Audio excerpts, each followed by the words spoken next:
Well, good evening, good people. Mark Holmes here, and as always, I want to say thank you all for watching, commenting, subscribing, and being part of the Joe Boo Sports Report. Without you guys, as well as you ladies, you know that this literally does not work. Let's check in because, we've been on a roller coaster ride here with Mike McCarthy. It's literally, it changes by the day about, the job status. People are milking the hell out of Mike McCarthy. Let's be clear here. Everybody's scrambling for content. I just got finished doing the Dan Saleo show about a half hour ago. And, he literally said, what is it like for you being, a content creator for the Dallas Cowboys? I said, it hurts the soul because it's not about winning. But as far as content goes, my God, there's so much to talk. I mean, literally, like, you ain't got to work that hard to find a story here with the Dallas Cowboys with Jerry Jones, circumcising mosquitoes and going all in, and Stephen Jones talking about how it's really, really going to be difficult to pay people. And, and you got Micah Parsons literally saying after they got beat 41-7, 5 plays here and take away the scoreboard, and we're right there. I'm not making this shit up. This is what it's like to be a Cowboys content creator. Now, after all season long, Mike McCarthy is a dead man walking, to Mike McCarthy could be coming back, to, weekly by the team's rise and fall. Now we're back on to there's a slight chance. I think it was Albert Breer said today, a slight chance that Mike McCarthy returns this year.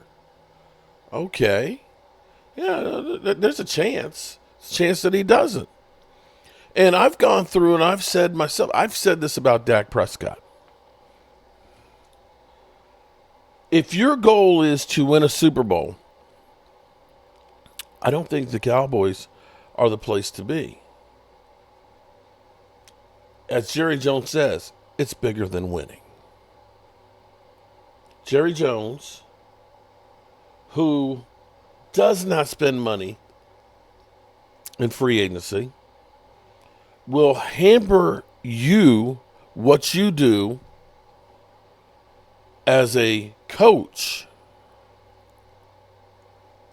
Literally had an owner GM suite that has a phone that goes down to the field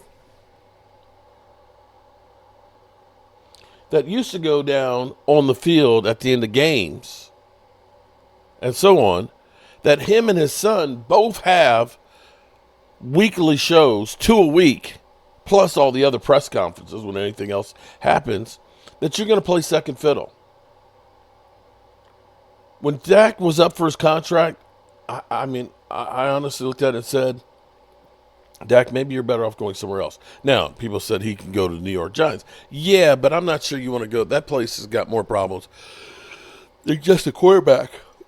I mean, they let go Saquon, and then you got the Carolina Panthers and things. So you look at that and say, I'm not sure I want to go to those situations there. They're not much better. But if you're Mike McCarthy, I honestly look at it and say, why? Why would you, if you think you can get another deal someplace else, might be the best thing for you. So here we have Jeremy Fowler starting this one. While Jerry Jones continues to speak highly of Mike McCarthy, the veteran head coach, will make himself available to other teams for a head coach if he isn't brought back by the Dallas Cowboys after the season. Per Jeremy Fowler, McCarthy could set his sights, you notice how it's worded there, could set his sights on the Chicago Bears job if he leaves Dallas. If Jones had made the decision one way or another about Mike McCarthy's status, he's not tipping his hand. Cowboys owners on Tuesday during his weekly appearance on 105 The Fan of the Dallas Cowboys, he'll wait till after Sunday's finale to announce the decisions. Working for the Cowboys, it's got to be a toxic relationship.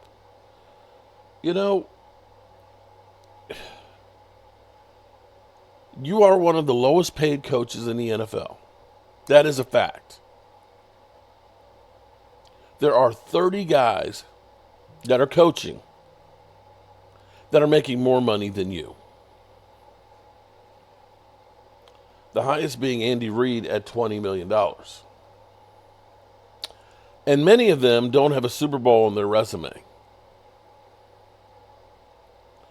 So you're going to go work for the Cowboys where you're going to take less money than elsewhere, not have a GM who's about winning, a coach that gets thrown under the bus by the ownership and gets blamed because, let's be clear, we lost 9 starters. Now, you can say, well, those 9 starters weren't great. Yeah, you could say that. You could say that. But then to replace them with nobody? Here's the thing. Tyler Smith did not look good this year. Your number 1 pick.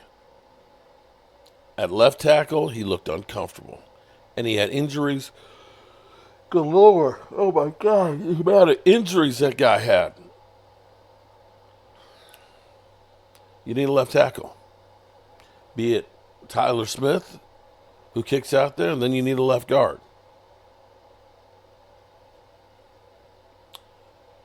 Might need another offensive lineman. There's no guarantee that Guyton's going to do well on the right side. And do you want to hold on to Terrence Steele? That's an $82 million contract. You need potentially 2 defensive linemen because I don't think you're going to sign Osa and Digazua.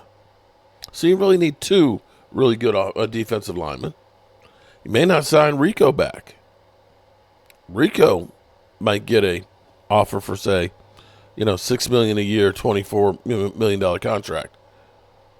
And the Cowboys being as cheap as they are, you might be needing a running back. I think you definitely need a good number 2, a really good one, preferably one that has some experience. You're going to need another linebacker because Overshown isn't going to be ready to start the season and may not be ready at all next year. Probably need another cornerback and a safety. So the Cowboys have a lot of needs. Now, granted, they still have, I believe, 9 draft picks because we wasted a 4th on Mingo, unless we think that Mingo can be our number 2. Thus far, he hasn't shown much to show that. You're going to need a lot. Oh, and the 7th round pick, we also lost too, for Jordan Phillips. So you are getting the blame when the ownership didn't give you everything that you needed. Yeah, it might be cold in Chicago, but he made it in Green Bay. You might be talking about going to the best division in football because you literally have 3 playoff teams that are in there. It may feel like Siberia, but right now, the gulags in Siberia may sound better than the Dallas Cowboys. Have a good one, good people. Peace out.